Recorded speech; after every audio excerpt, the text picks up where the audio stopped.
here we go, guys. Take two.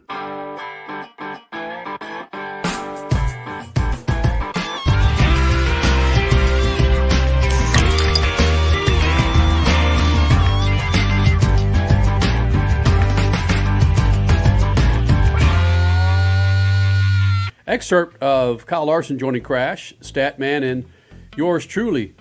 Yesterday, does Owen get angry when he's tired? He gets way too chit-chatty.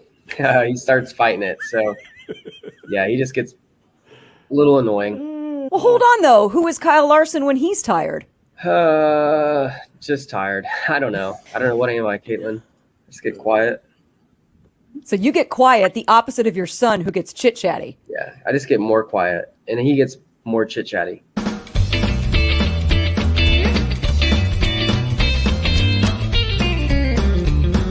Again, Kyle Larson back in the Freak Nation. 21 years of doing this thing, Freaks. And again, I hate to harp on it, but we've been talking to this guy in one form or fashion since he was a teenager. Now he's your NASCAR Cup Series champion.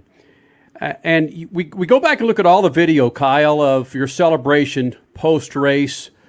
But I sincerely mean this.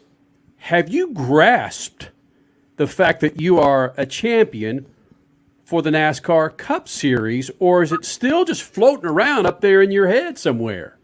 I think it's still floating around. I feel like the whole last 2 years really is, I feel like I'm still stuck in a dream. That's how kind of wild it's been, ups and downs, more ups than anything. But it definitely doesn't quite seem fully real yet. But I think come the banquet time here in Nashville in a few weeks, I think that's when it'll really set in.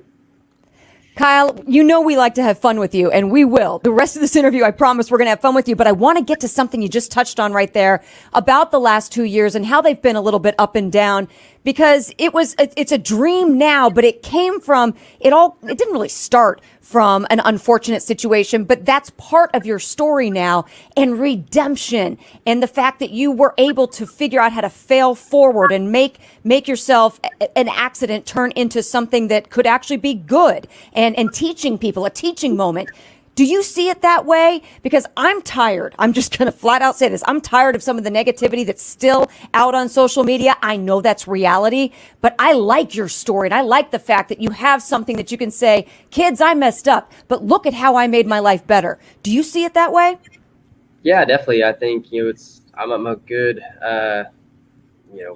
example, I guess, of, making a mistake, owning up to it, and moving on from it, and doing positive things to move on from it. And, it doesn't all just stem from me. I have to have those people, supporters behind me to, give me opportunities like Rick Hendrick did, and NASCAR for allowing me back into their sport. So that really kind of allows me to, showcase a redemption or second chances. So, it's definitely going to be part of my story for forever, but I think it's more positive now than anything.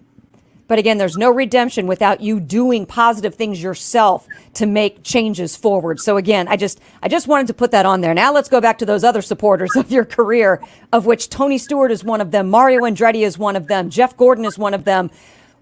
Has that even sunk in? The fact that these guys are giving you praise nationally, locally, what is one of the things that's really kind of hit you and been like, whoa, I can't believe that was just said about me?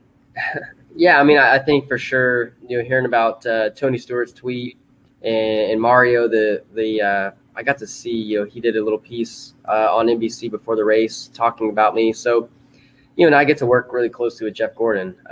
So all of them are a lot of my heroes, just their backgrounds of racing and stuff. So to see that respect that they have for me and all that, it makes me feel really good. So I'm still young and I've got a long ways to go, but I want to be, mentioned in the same category as them, 40, 50 years from now.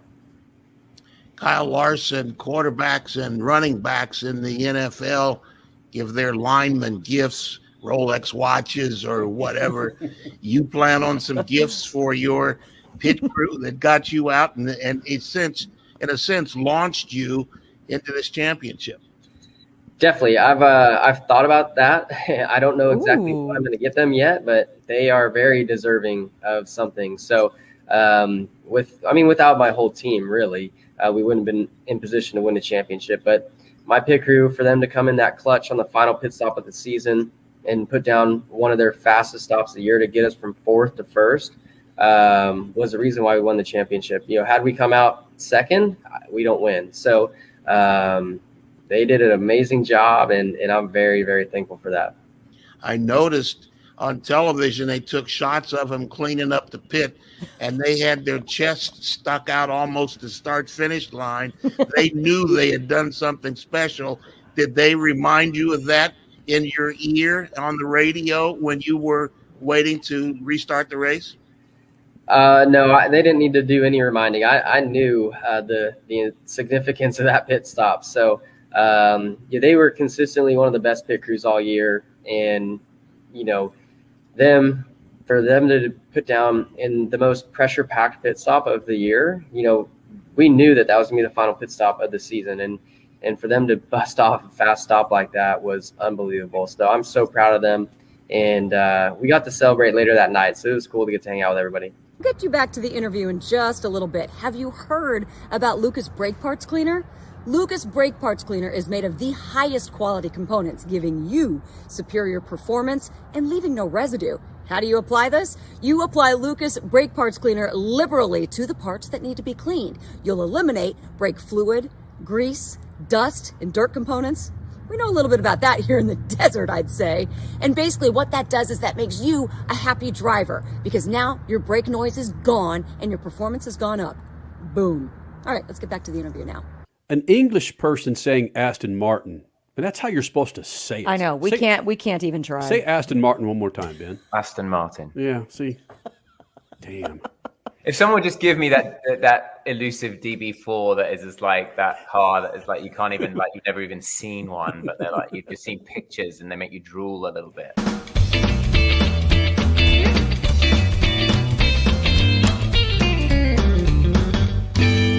What about Formula One? Do you follow Formula One at all? Do you know what?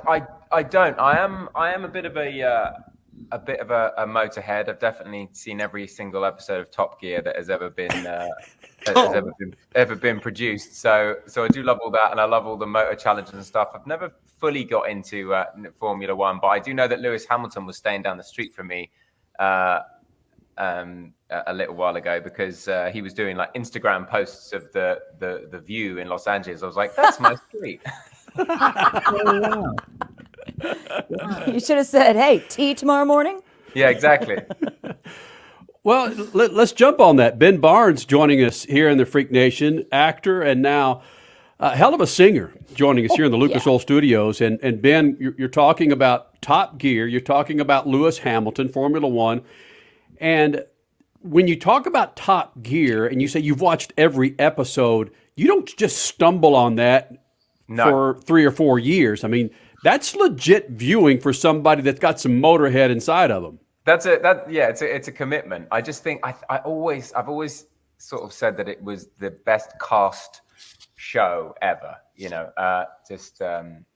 Originally with Clarkson, Hammond, and May, just like the way that their chemistry that they have between the three of them, and their just like shared passion. And I think like that's the thing that I respond to most in life. I think just being around people who have a very like intense passion for something. It doesn't even matter what it is. And I love watching people do the thing that they do well, the thing that they do the best, whether that's someone dancing ballet or driving a Formula One car or cooking an Indian meal, whatever it is that like gets the blood pumping through their veins like that. I kind of I respond to that very kind of intrinsically and vividly. All right, so getting the blood pumping through your veins, people know you on the small screen, the large screen, and now they know you in music. That is your true passion, is it? It is, absolutely. I think storytelling is the thing, like sharing stories and understanding people as best I can is kind of my passion. And I think, playing lots of these different kinds of characters through the years, whether they're kind of psychotic villains or whatever it is that they might be, trying to kind of view the world through different lenses and understand the world through different people's perspectives is interesting to me. And then I think, more recently with the music, trying to express, my personal and intimate reactions to things in the world as well, so in a sort of more kind of, just this authentic and intimate kind of way, sharing something of myself rather than, kind of trying to understand the world through other people's eyes. Okay, that's something that I wanted to touch on with you as well, because when you are acting, you are repeating words that someone else wrote. You're interpreting someone else's character that they have for you versus your music. It's coming straight from your heart. It's coming straight from your mind, straight from your gut. There's no interpretation needed. It's so natural. So when it comes then to combining the two in music videos, how do you avoid conflict with whoever has the vision of your video with your words? It's a good question. I think we avoided it on the first one by it being my vision for the video. And I sort of managed to employ the skills and talents and passion of various like directors and actors and crew members that I've worked with before, so they could kind of help me bring my vision of telling that story. So I wouldn't really have to do any acting. I could just sort of tap into things that were sort of from me. And then the second music video I did, I actually got a friend who pitched the concept of the video, but then we worked on it together so that it, I wanted it to feel honest, I think, because the thing about seeing that passion in people is that you have to be able to feel that it's honest. And I think with this music stuff, from the lyrics to writing the chords, to working with the producers and the instrumentation, all the way through to kind of curating the videos and editing the shots together, I wanted it to feel like it came from something real, because I think when people listen to music, they ascribe it to stories in their own life. They don't care about what happened to you. They care about how it makes them feel about the people in their life and how it helps them relate to their heart and their guts. Love it. Ben Barnes, Crash stole my question, so I got to go Oh, sorry. a little further down the road here. I fell in love with a song you did, Leon Russell's song, and Donny Hathaway sort of took it as his own, A Song for You. When you mentioned the video there, that video was just a simple you at the piano singing. Was that the best way to tell that story without getting involved in a whole bunch of other locations and scenes and other things, just you talking to anybody? Oh, do you mean when I like covered that song? Yeah. Yeah, I mean, I think that was, I kind of was dipping my toe in the water of kind of the music arena by picking just songs that mean something to me. Picking the songs that have chimed with me, that I've kind of related to through the years, and just singing them at my piano to see what people's reactions would be. And they went all the way from, oh, you have a nice voice, to, oh, can you try and cover this song, all the way through to like, where's the damn album? Give us the album. Write the song. There's like tweets and gifts with that stuff on it, with people waiting for Beyonce's album. And I was like, yeah, they're right. Where is it? Like, I don't want to end up like 85 years old and not having done this. I sort of promised myself to prioritize doing it, so no one can ever take away that I didn't do it and shared something of me, because life's too short not to do that. Hold on a second, though. Is that your best interpretation of we wacky Americans? Where's the damn album? No, there's a GIF. There's a thing on Twitter for a famous video of this man who's like standing outside a record label waiting for Beyonce's album, and that's an impression. Nice. Yeah, well, well, go and look it up. Do you know, I've just remembered something about Formula One. Huh? I've just remembered something about Formula One. Yeah. In that I did a short film about Formula One as a sort of tester to see whether there could be a show about Formula One. And I went to Miami and I was playing like a rather villainous kind of, well, not villainous, but kind of like not very pleasant British race car driver. And then there was a good friend of mine, Alex Gonzalez, was playing a sort of heroic Spanish Formula One driver. And it was just a passion project, I think, for somebody. I was only on it for a couple of days, so I'd forgotten about it. But it was a sort of like a tester to see whether it was feasible to make like a drama show about Formula One. How many years ago? I can't remember. Must have been 6 or 7. But it was just for promotional, like pitch purposes. It wasn't ever supposed to be seen. It was just supposed to be kind of used to kind of pitch studios to say, look, we could make a show about Formula One. But obviously, like, I would love to see, like obviously a lot of the documentaries and stuff recently about, Formula One and Netflix and following stuff, because as much as I haven't really got into the races, I love the behind the scenes of everything.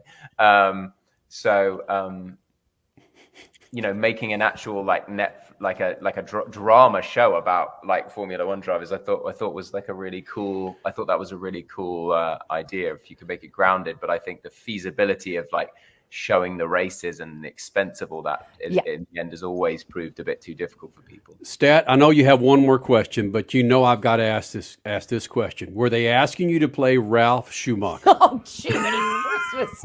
It's possible. Oh, stay away from the guy's an ass. No, it was all made up. It was made up.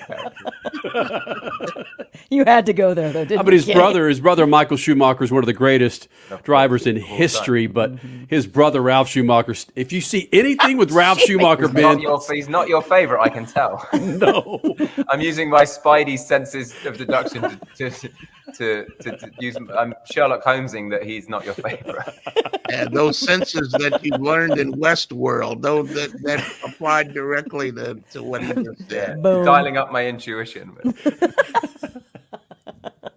Let's go back a little bit to the music, because I fell in love with a couple of the things that you did. What kind of music influences did you have in the 90s? Was a heavy R&B influence on a lot of people. Did that hit you the same way that it did others? Yeah, I think when I was a kid, my dad's record collection. It was all like 70s bands, sort of, the Beatles and the Stones and the Who and the Eagles and all of that stuff. But I would always rummage around in the back of his vinyls and find the Stevie Wonder, the Songs in the Key of Life, I'd find the Doobie Brothers, and I loved Queen. And then when I started like playing instruments and having music teachers who I was fond of, and they knew what I was into, they would be like, listen to this Donny Hathaway record, listen to the Chaka Khan, listen to Etta James, listen, this is what speaks to you, listen to this stuff. And I think I've got a picture of like Ray Charles right there in my kitchen. Like it's like, that's the stuff that I love. But once it's passed through the filter, all kind of sprinkles in the pot. It's so, when I released my song Rise Up, I was like, I want the strings to be lush and big, like Georgia, Ray Charles's Georgia. There are moments in 11:11, my first song that I released, where there are these sort of harmonized guitars, and I'm like, oh, that sounds like Queen. That sounds like, just a little, a seasoning of this stuff. Because I didn't aim. If I aim to try and sound like Ray Charles, I'm gonna fall short. You know what I mean? So I think that you can only aim to sound like you, but it's necessarily influenced by everything you've ever kind of listened to. And I called the record songs for you, partly because of my love of Donny Hathaway and that recording of that Liam Russell song. All right, here we go, guys. Take two.